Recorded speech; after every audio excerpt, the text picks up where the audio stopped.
Hi everyone, thank you for tuning in. I'm Viola, I'm a second year class assistant at New College, and I also run a YouTube channel where I weekly vlog at Oxford. With the consumerism of the festive period, I'm here today with two experts to ask the question, can money buy happiness? So if you could both introduce yourselves. Okay, so my name is Michael Plant. I'm a third year PhD student in the philosophy department. I work on applied ethics, so how can we live our lives and do good things. And the project I focus on is worldwide happiness, so what are the most effective things we can do if we want to increase happiness around the world. And in practice I work on sort of the gloomy side of happiness. I look at like pain, poverty, death, drugs, depression, and we think, what are kind of the most promising ways to make progress. So. I'm Abby Adams. I'm an associate professor in the economics department here, and also teach microeconomics and kind of the more quantitative aspects of economics at New College. So my research sits between microeconomics and behavioural economics, and then the kind of data within economics, where I ask a bunch of questions around how and why consumers spend their money on particular goods and what that tells us about how well markets are functioning. Thank you. And before I forget, you can ask any questions in the comment section below. So first, Michael, what do you think about the question, can money buy happiness? So as a philosopher, I should maybe start by saying what happiness is. So very quickly, there are kind of two ways we can understand happiness. Happiness is either as life satisfaction, so overall, how is your life going? That's kind of a judgment of how well you feel you're going against your standards. Or you can think of happiness just in terms of your kind of moment-by-moment emotional states. And I tend to prefer it in kind of the second half. How can we, if we added up all the individual moments of your life, how good or bad would you feel? So good mental states, things like contentment, meaning, elation, bad mental states, anything that feels bad to you or you don't like. So when we turn to measures of happiness, which are mostly collected in asking people 0 to 10, how satisfied are you with your life overall, mostly collected by economists, what we find is that it's perhaps quite surprising. So the most standout piece of information on the happiness literature is known as the Easterlin paradox. So since the 1970s, we've got much wealthier in the developed world. We've also got healthier, we live longer, we have all the modern conveniences, the YouTubes and the Justin Biebers and everything you could really dream of, but self-reported life satisfaction scores are basically flat. So people are no more satisfied with their lives than they were 30 years ago, which is rather puzzling given that we have all the kind of external things which we would imagine would make a big difference. So what explains this mystery? So one is hedonic adaptation. So basically we get used to stuff. And as an example, so I'm communicating with you via the power of the internet, and none of us are excited about this. This is just like a normal thing we're all totally adapted to. Whereas if you were to say to Julius Caesar or Alexander the Great, look, there's this tool you could use to communicate with people across the world in live time, they would consider it crazy, but we think it's just totally normal, so we adapt to stuff. And it's a really good evolutionary thing to do. There's social comparison, so your gain can be my pain, your Lamborghini makes my Ferrari feel slow, that sort of thing. So because we judge ourselves against other people, the gains some of us make can make the rest of us feel left behind. So that kind of explains why it happens, but people are still mystified. They think, well, surely if I was much, much richer, then money would make a huge difference to my life. But I can imagine just what it's like to sit in my Lamborghini or be jetting around the world, and surely that would make me happier. And so the last piece of the puzzle is that it turns out we're not very good at, psychologists call it hedonic forecasting. Basically, we're not very good at predicting our emotional states in the future. And the biggest piece of this is that when we imagine what it's like to say, would you be happy if you lived in California? Would you be happy if you were rich? How unhappy would you be if you were disabled? We tend to focus on just those differences between our lives and in that scenario versus our own lives. And we forget about everything else. So people imagine, I think how much happier I would be if I was richer. But actually, if you talk to, you collect survey data on rich people, and actually they find that they don't spend very much time thinking about how wealthy they are. They spend time thinking about their family and friends and what they're doing day to day, driving to work, getting stuck in traffic. So just like we pay attention to our ordinary lives, whereas when we think about the importance of money, we focus on our lives as a narrative. So what would my life be like if I were this rich person? But the narrative of our lives, the life satisfaction element, is very different from kind of the moment by moment stuff. So that's kind of a little bit on why we think money would make a difference and why that doesn't have nearly the kind of impact it does in reality. But that's a bit more to say. But I should stop there. But why do you think that people believe that money could buy them happiness or could bring more happiness to them? So I know a lot of the youth do think that. So a lot of the youth. Are you representing the youth here? Are you saying we're not part of the youth? I'm so offended.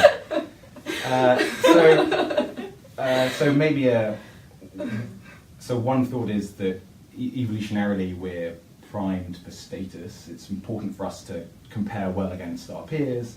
So that's one bit. The other bit of these these focusing illusions I mentioned. So we think, how much fun would I have if I were sitting in a Lamborghini? Oh, well, it'd be great.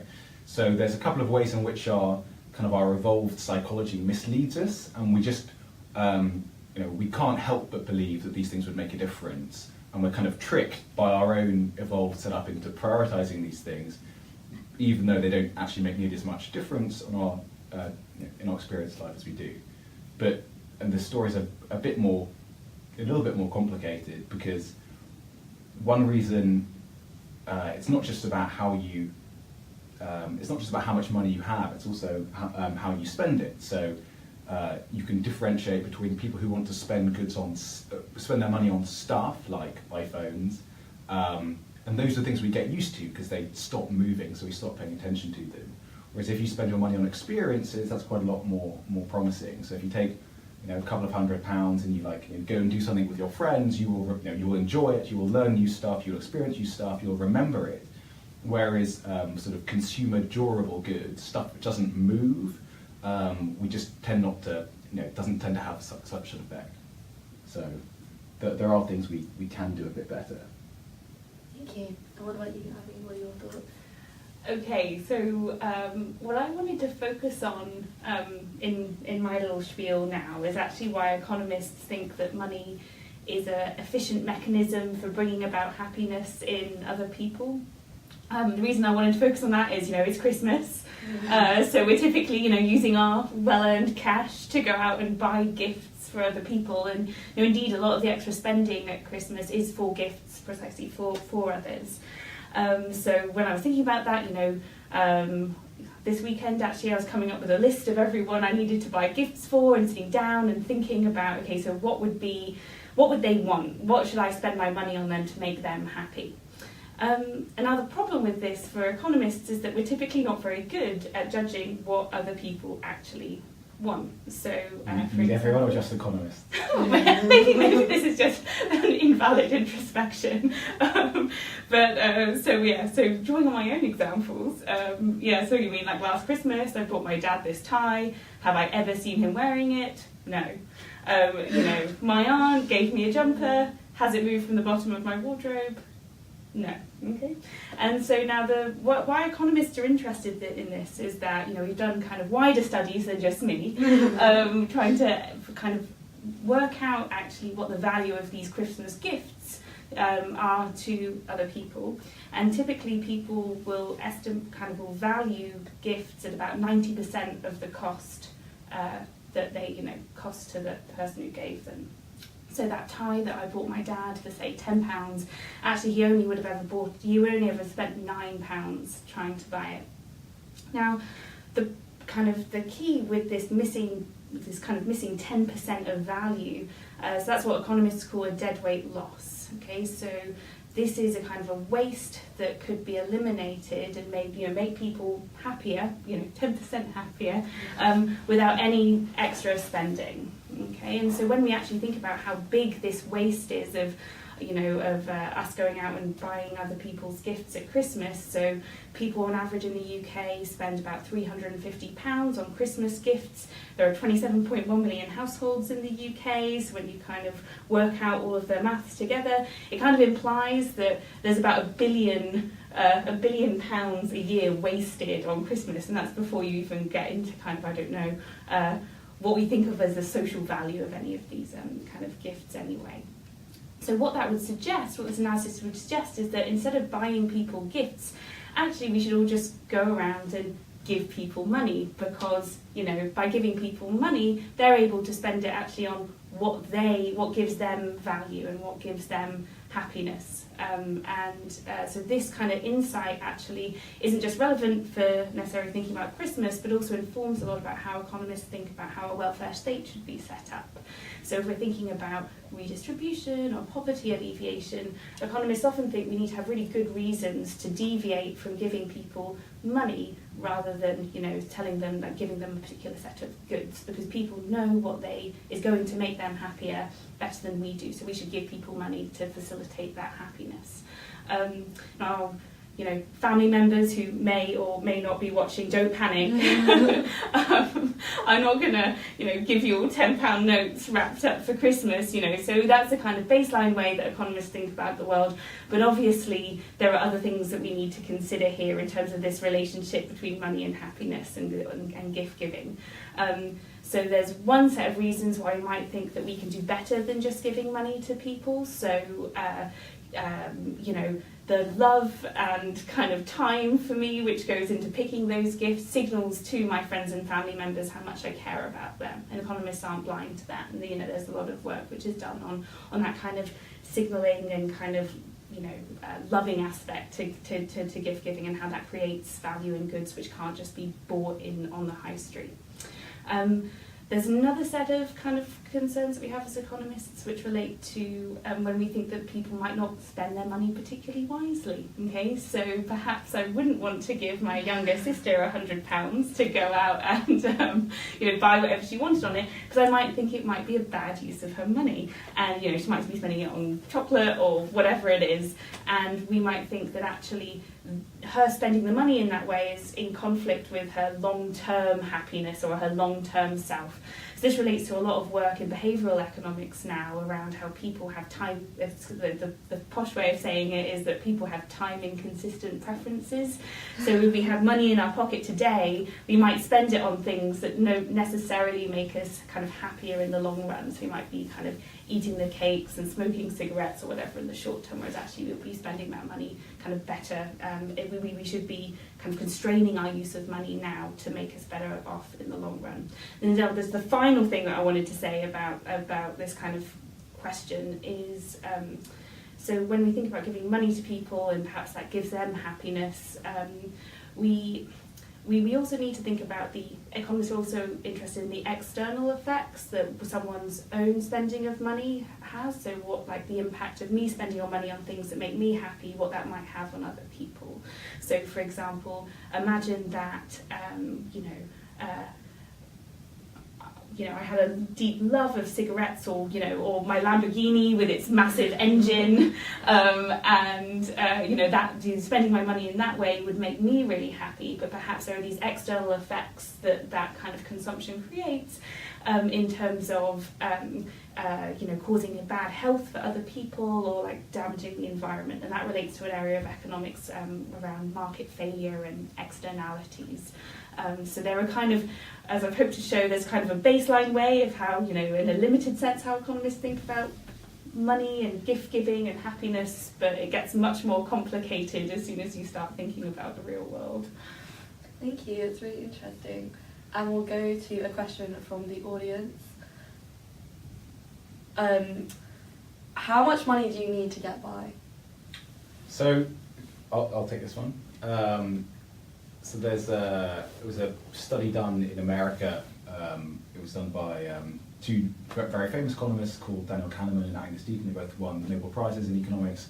They looked at about 450,000 Americans, and what they found is that the average household income, once it got past $50,000, there was effectively no increase in people's day-by-day moods, so how happy you were.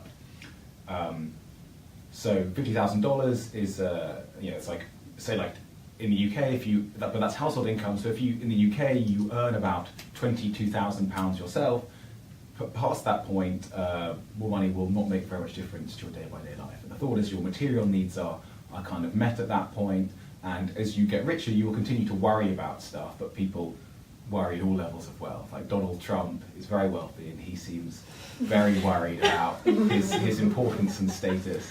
So the thought is they want to kind of, that's what the data seems to say.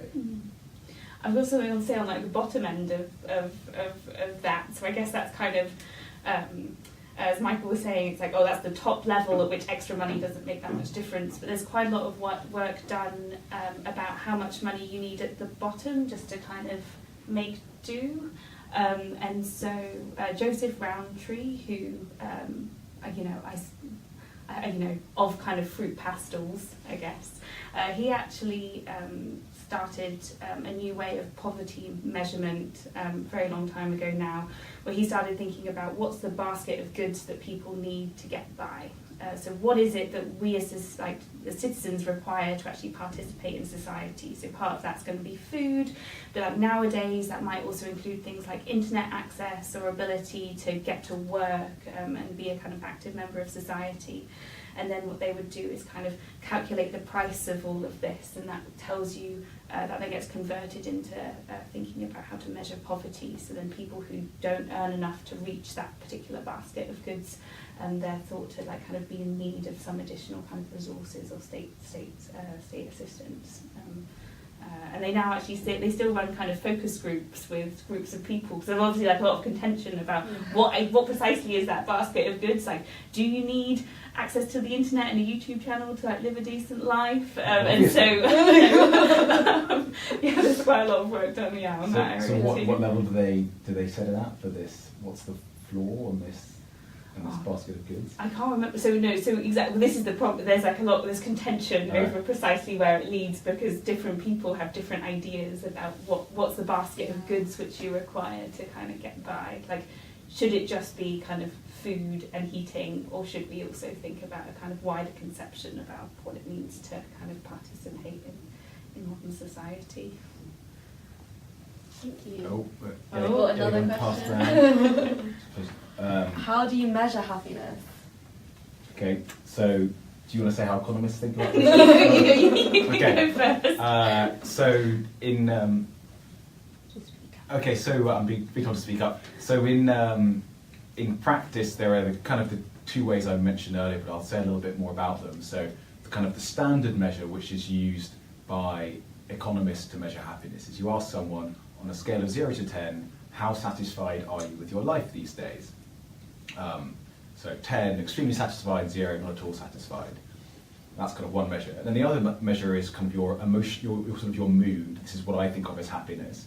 And there's a couple of ways you can do this. One way would be you give someone a smartphone app and you ask them to record how they're feeling at different points in the day, and then that's just kind of the average of that. Or you break yesterday into a number of hours, and you say, how good did you feel, on 0 to 10 with like different hours. So that's like the sort of moment by moment daily mood report. And then there was the other one with life satisfaction. And people often really worry, like, oh, isn't this terribly subjective? Does this make any sense? So lots of people have looked into this because there's so much concern about, is this a nonsense measure? It turns out that self-reported measures of happiness really strongly correlate and are kind of linked with other people's reports. So how happy I say I am is very matches up very well with how happy you think I am. It also matches up with kind of what people choose to do. So people who are not satisfied are more likely to leave jobs. It also links with other health measures. So happier people tend to be healthier and to live longer. And it matches with kind of objective metrics. So you can look at it kind of correlates with different things going on in the brain, and also with cortisol measures. And cortisol is a kind of measure of stress. But I think when we think about measuring happiness and people are a bit distrustful and say, well, how can you put it on a scale. And if I want to know how happy you are, I'm just going to ask you, right? You know, like how's your life going? And you tell me, you know, various things, and then if I say, you know, how happy are you with your life on a scale of 0 to 10? So what's your answer? But then she might not be telling the truth because she has the pressure from you. Okay, well. Okay, so but it turns it. Where was I going with this? But it turns out that these people, the measures people give tend to like match up with a whole bunch of other stuff, and like it's not that crazy a question. If I want to know how your life's going, I could just ask you. A numerical number you might think is a bit strange, but you know when you've had like you're having a 1 out of 10 day or a 9 out of 10 day. So yeah, there's a little bit of mystery to it, but it looks like it checks out when you kind of work into the details.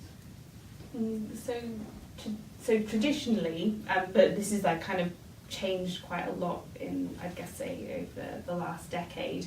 Economists were pretty sceptical of the measures that Michael just spoke about, so because of precisely all the reasons that you mentioned. And so the kind of more traditional approach in economics is to start kind of trying, so instead of talking about happiness, we talk about something called utility, which we usually think of as linked to people's consumption behaviour. So we measure happiness by thinking through people's material consumption and value, like trying to place value on that through looking at the kind of choices that people actually make. There are, benefits to this, and that you might, on some level, get around some of the subjectivity problems that are thought to, like, as you went through, like, brilliantly, like, kind of are thought to plague some of these other measures. And so something I'm really interested to talk to you about this a little bit. Like, with some of these subjectivity happiness measures, often you see people will say that they're around a 6 or a 7.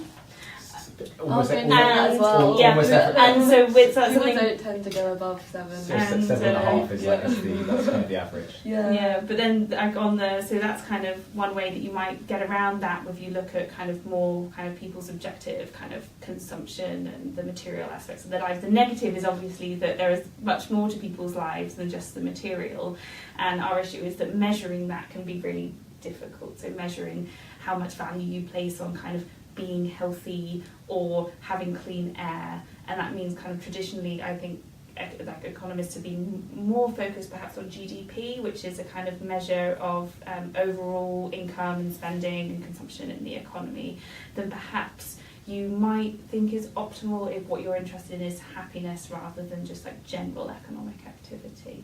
But yeah, so how do you get around the problem that people are like a 6.5 or a 7 all the time? What do you mean? Well, so David Cameron, I can't remember, this was a couple of years ago, was planning on introducing a supplementary measure of kind of economic activity. He did it. So you might be a bit surprised to learn this, but the UK is actually the world leader on happiness measurement. So the UK's Office of National Statistics, or the ONS, has been. So David Cameron talked about it as. I wanted us to measure general well-being, so GWB rather than GDP. So the ONS asks about 100,000 people a year, and this may be a surprise, but actually happiness has been going up a little bit since the recession, since 2008. The ONS asks 4 questions. One is 0 to 10, how satisfied are you with your life overall? They ask you, how happy were you yesterday, 0 to 10? How stressed were you yesterday, 0 to 10? And to what extent do you feel activities in your life are worthwhile? So the last one is sort of interesting. So, I mean, what I've talked about is like the experience measure of happiness, like how good or bad you feel. There's the evaluative measure of happiness, how do you rate your life overall?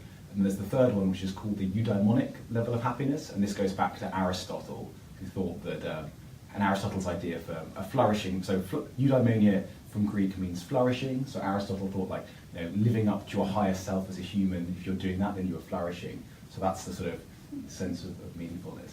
But yeah, so the UK looks at this and they compare it to all these other things which happen in people's lives.